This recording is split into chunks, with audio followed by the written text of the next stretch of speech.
হয়, চৰকাৰী কোটি টকীয়া আঁচনি এতিয়া বৰ্তমান ধোঁৱা চাঙত পৰিণত হৈছে নাজিৰাত।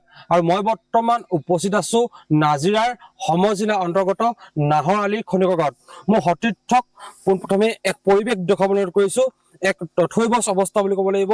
হাবি জংঘলেৰে আৱৰি এতিয়া ভূত বাংলালৈ পৰিণত হৈছে নাজিৰা সমজিলাৰ অন্তৰ্গত যি নাহৰ আলি খনিকৰ গাঁও। সেই খনিকৰ গাঁৱৰ 1986 চনতে স্থাপন হোৱা যি খনিকৰ গাহৰি ফাৰ্ম অসম পশুধন আৰু হাঁহ কুকুৰা নিগম নামৰ যি প্ৰকল্প, এই প্ৰকল্প এতিয়া এইদৰে হাবি জংঘললৈ পৰিণত হৈছে বুলি ক'ব লাগিব। এই মুহূৰ্তত 1 কোটি টকীয়া আঁচনি বুলি ক'ব লাগিব চৰকাৰৰ। সেই কোটি টকীয়া আঁচনি যেন এতিয়া আচলতে ধোঁৱা চাঙত পৰিণত হৈছে বুলি ক'ব লাগিব এই মুহূৰ্তত। আৰু এটা কথা ক'ব লাগিব, এই যি প্ৰকল্পটি, এই প্ৰকল্পটি এই নাহৰ আলি যি খনিকৰ গাঁও, এই খনিকৰ গাঁৱত 52 বিঘা মাটিত ইয়াত স্থাপন হৈছিল 1986 চনত। কিন্তু এতিয়া চালে আচলতে হয়তো আপোনাক দেখিলে হ'ব আচলতে ভূত বাংলালৈ পৰিণত হৈছে ইয়াৰ পৰিৱেশ। আৰু এটা কথা ক'ব লাগিব, ইয়াৰ যি ভিতৰ চৰা, সেই ভিতৰ চৰা এতিয়া আচলতে গৰু গোহালিলৈ পৰিণত হৈছে। আৰু এইদৰে আচলতে চৰকাৰী ধৰণৰ এতিয়া অপচয় হৈ গৈছে বুলি ক'ব লাগিব।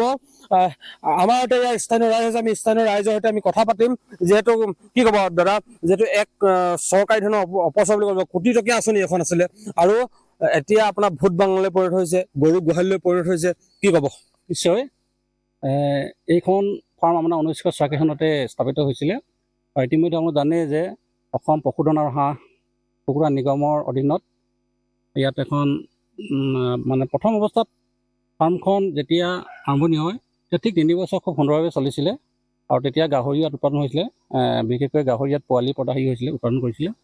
আৰু পোৱালি উৎপাদন হোৱাৰ পিছত কিছু গাহৰি ইয়াৰ পৰা আমি মানে কেতিয়া বিক্ৰী কৰিলে বা কি আমি সেইখিনি গম নাপালোঁ। যিহেতু আমি ইয়াত যিহেতু কাষতে আমি যেতিয়া আমি নিশ্চয় কথা আমি অলপ গুৰুত্ব দিওঁ বা আমি অলপ দৃষ্টিগোচৰ কৰোঁ।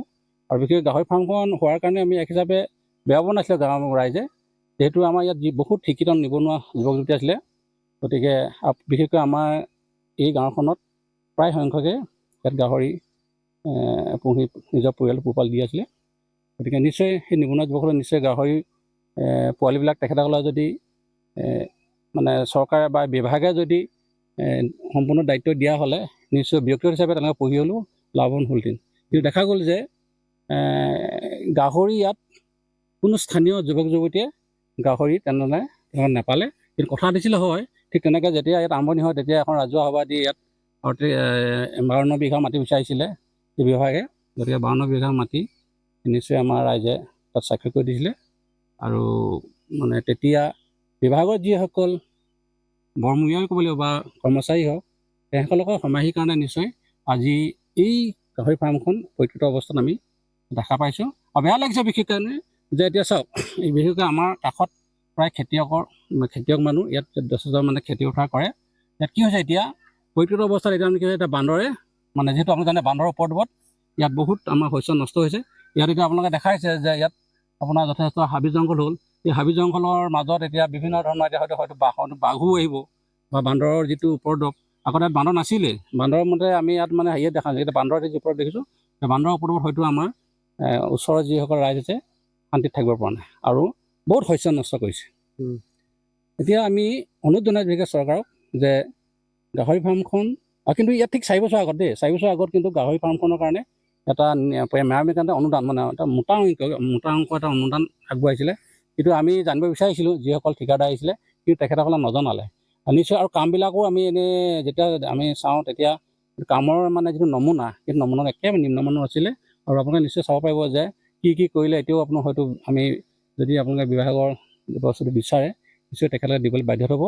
আৰু এতিয়া সেই টকা পৰিমাণটো কিমান আছিলে সেই পৰিমাণটোৰ বিষয়ে আমি গাঁৱৰ ৰাইজ এতিয়াও মানে অৱগত নহয়। হয়, এটা কথা ক'ব লাগিব, আজি প্ৰায় 4 বছৰ আগে এই যি প্ৰকল্প, এই প্ৰকল্পটি পুনৰ নিৰ্মাণৰ বাবে আচলতে ইয়ালৈ লক্ষাধিক টকা আবণ্টন হৈছিল। কিন্তু কিমান লক্ষাধিক টকা ইয়াত আবণ্টন হৈছিল সেই বিষয়ে গাঁৱৰ ৰাইজে জানিব বিচৰাত ইয়াৰ যিসমূহ বিষয়ববীয়া হওক বা নাইবা ঠিকাদাৰে এই বিষয়ে কোনো ধৰণৰ ৰাইজক অৱগত নকৰিলে। ফলত আচলতে কোনো ধৰণৰ ইয়াত কাম নোহোৱাকৈ এতিয়া এইদৰে আচলতে পৰিত্যক্ত অৱস্থাত পৰি আছে এই প্ৰকল্পটি থকাত আচলতে ইয়াৰ যিসকল স্থানীয় যিসকল নিবনুৱা সেই নিবনুৱাসকলো উপকৃত হ'ব বুলি ৰাইজে ভাবিছিল কিন্তু এতিয়া এই যি এই প্ৰকল্পটি পুনৰ নিৰ্মাণ নোহোৱাত এতিয়া যিসকল নিবনুৱা সেই নিবনুৱাসকলো আচলতে চিন্তিত হৈ পৰিছে আমাৰ ইয়াতে টাইম ছাত্ৰ সন্থাৰ বিষয়ববীয়া আছে আমি তেওঁলোকৰ সৈতে আমি কথা পাতিম যিহেতু এক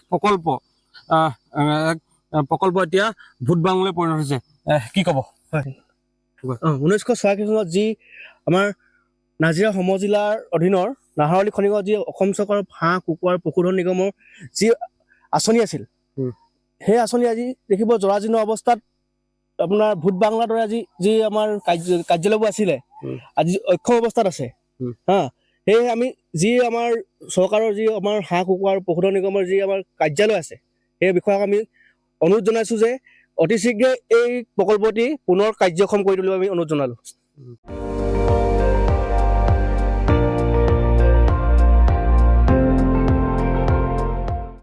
আপুনি চাই আছে ND24 সৰ্বশ্ৰেষ্ঠ নহয় সৰ্বোত্তমৰ দৌৰত